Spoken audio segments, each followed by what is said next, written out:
Hi, VA accredited attorney Ed Farmer here. Welcome back to VA Made Easy. This is our second part of our conversation with Casparii Medical, who writes VA medical opinions. If you missed the first part, go ahead and watch that one first. But let's get into it.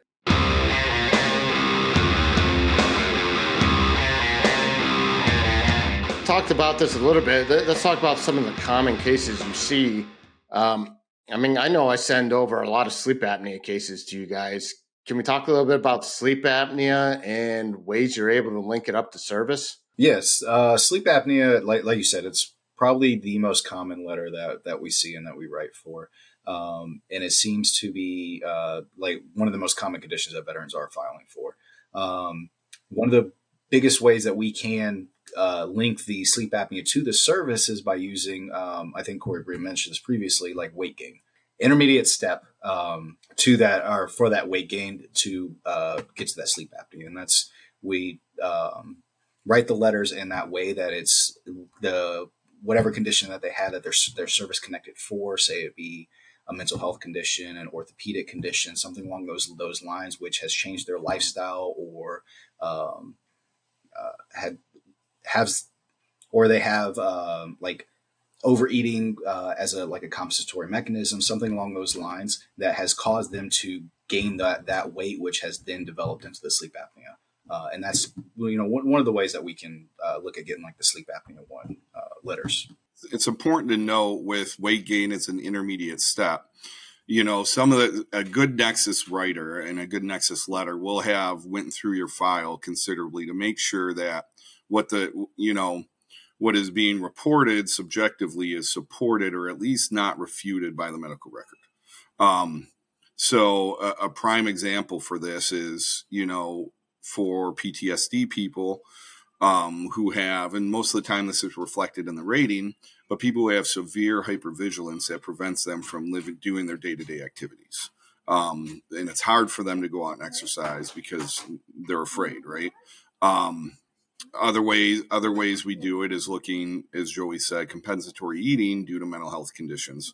But we also make sure that the medical file supports what's being reported by the veteran. And that's a big step to take because, again, bad evidence is bad evidence. What about linking sleep apnea directly to service? Are you able to do that instead of linking it through weight gain? And if so, what sort of symptoms or evidence does the veteran need in order to directly link it?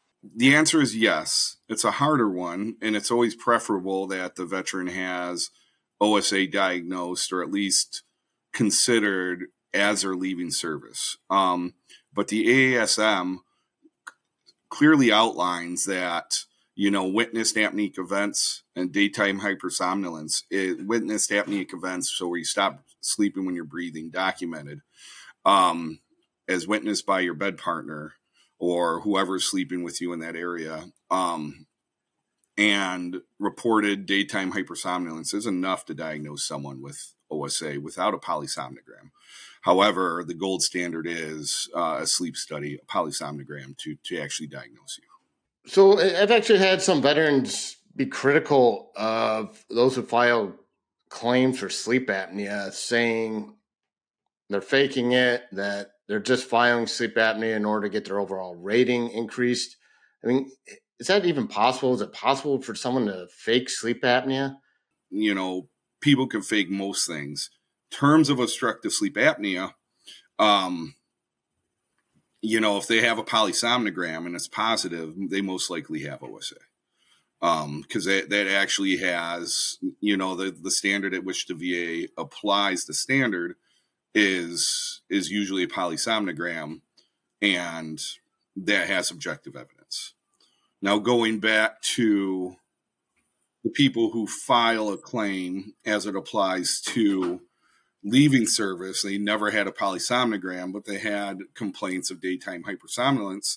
I would never go out of my way and say a veteran's lying, right? We just look at the evidence that is there. And so when we write a letter direct to service that has no OSA findings, the biggest thing to overcome is there's a lot of medical pathologies that cause excessive daytime hypersomnolence. And you have to, before you can write an opinion saying this is most likely OSA, you have to make sure they've been worked up for thyroid disease, pituitary disease. There's a plethora of conditions that we have to make sure they've at least been evaluated for before we could say, yes, this daytime hypersomnolence is an 50% or more greater likelihood. Does that make sense? Yes, absolutely. Because as your viewers know, as veterans, to be a good soldier, we ignore conditions until the 0 hour and we're about to separate. And then we're like, shit, I got to get this documented. Right. And unfortunately, that always bites us in the ass. Right. Absolutely. Yeah. I mean, it helps if there's something documented, but that's not always the case.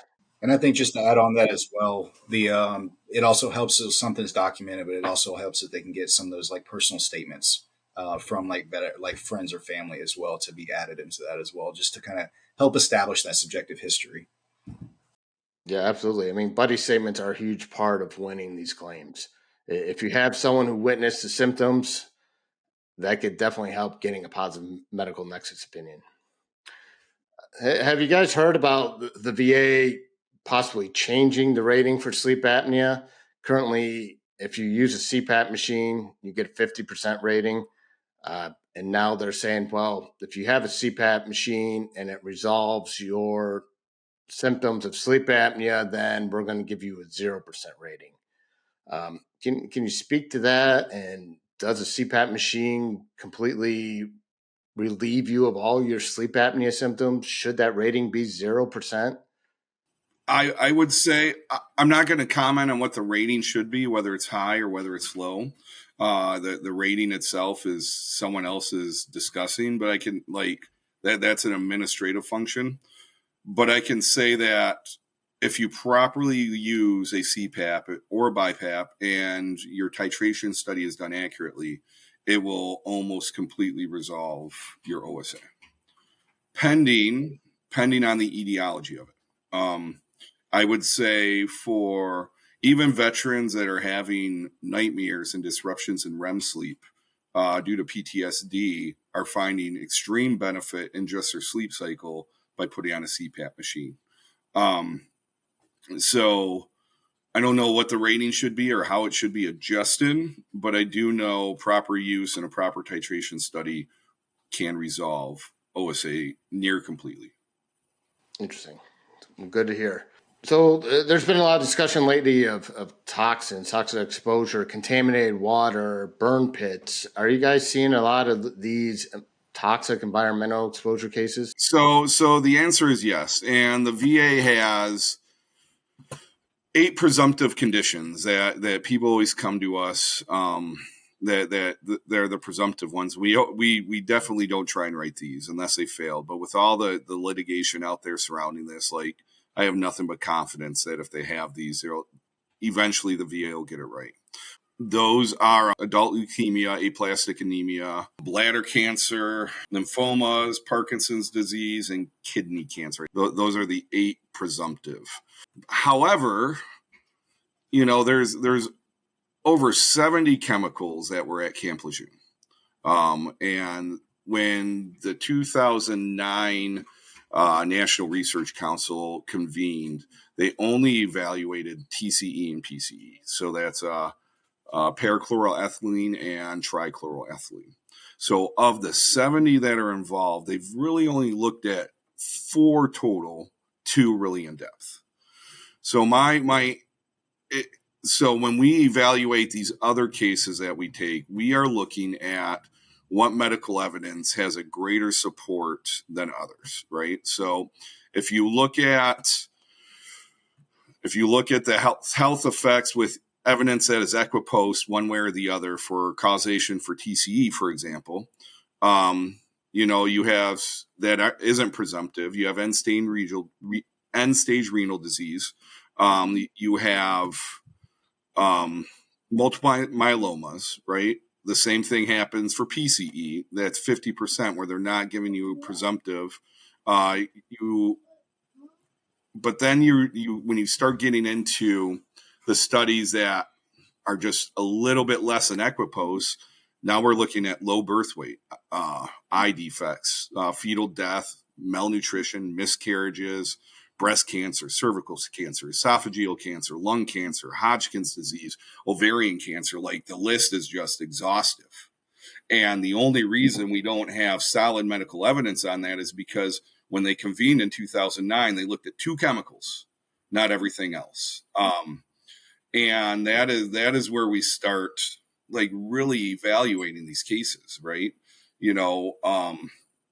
And as I advise people all the time, with this dependent, the ability for the dependents now to state claim, you have some women that are having 6, 7 miscarriages, extremely depressed, never had a kid, simply for the fact that they were probably stationed at Lejeune. And these are all factors we have to take into account. Looking at it, the findings, what's going on with them, especially if they have like 2 or 3 of these conditions. I think it's easy to say that it's at least a 50% chance, in a medical opinion, that this is caused by their exposure at Lejeune. Because a lot of these disease processes are not common to have together unless it's a metastasizing cancer or something like that. But for everything to come together, and the only real etiology that can be cleared is this exposure to Lejeune. Those are the type of cases I think we really can help people with. So if a veteran comes to you with a toxic exposure case, what sort of information or evidence do you want them to provide you? A diagnosis to begin with, but we would want their medical documentation in general so we can review it. But, if they came to me and said, hey, I was at Lejeune from 1983 to 1987, and I developed an impaired immune system function that's not tied to like HIV or other inflammatory processes, or if they're like, I'm just not neurobehavior performances, a cancer that's not a presumptive, that's when we would want that diagnosis. We'd want their medical records, and we'd really have to dig in to the research. And I think what makes those cases strong is if there's more than one research conducted out there that actually shows that, these level exposures cause this condition, right?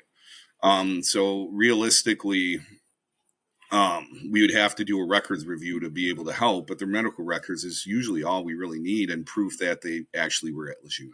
If a veteran wants to use your services, how would they get in touch with you?